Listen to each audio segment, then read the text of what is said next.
Hi guys, it's Ed here with another JCC video, and today I thought I'd be looking at my top 5 recommendations for places that you can find out more information about wildlife gardening. Because the great thing is that there's already loads and loads of information available for types of projects that you could be doing to help wildlife in your garden.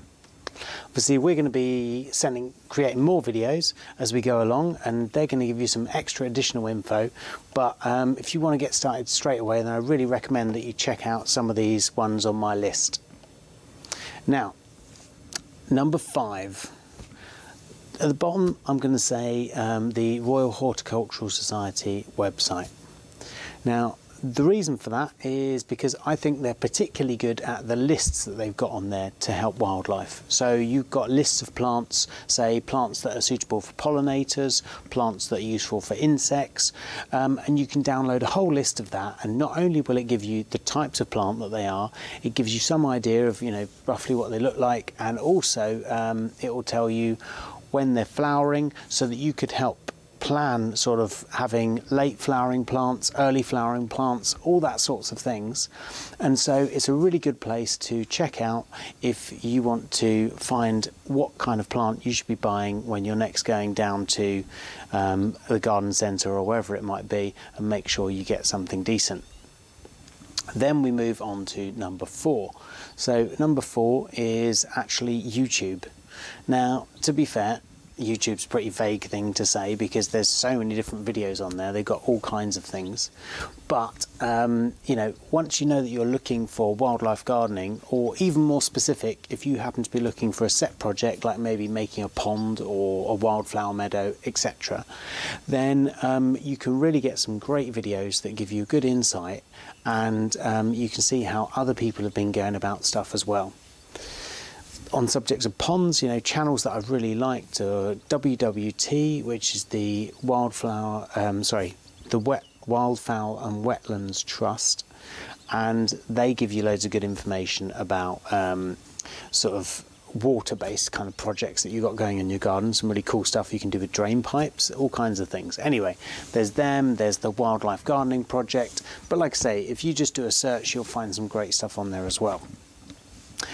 Then, coming in to the top 3, we've got the Wildlife Trust website. So what that does is it gives you loads of really good suggestions about projects you could be doing in your garden to help out wildlife. And the good thing about it as well is they'll give you sort of how long it should take, the types of materials that you need, sort of possibly if there's kids involved, like the age of kids it would work for. So you get loads of really good information. You can download the PDFs, and they've got lots of stuff to do. So do go and check out the Wildlife Trust websites. Then in at number 2, very similar to be honest to the Wildlife Trust, but we've got the RSPB website. So and it's not just focused on birds, it's also going to be, they've got a really good section about wildlife gardening as well, and similar to the Wildlife Trust, it gives you sort of times and how to do things and really specific instructions on that as well. Then finally, coming in to top spot for me, and based on what I've been doing in the garden, is actually this book here, which is Gardening for Wildlife, and it is by Adrian Thomas.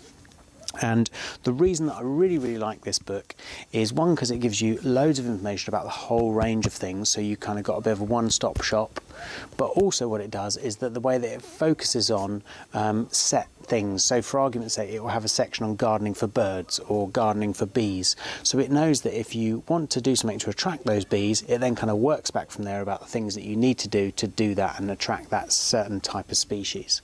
So I really love that approach. I just like the book in general. I think it's really well put together, and I think it's nice to have kind of a bit of a Bible, really.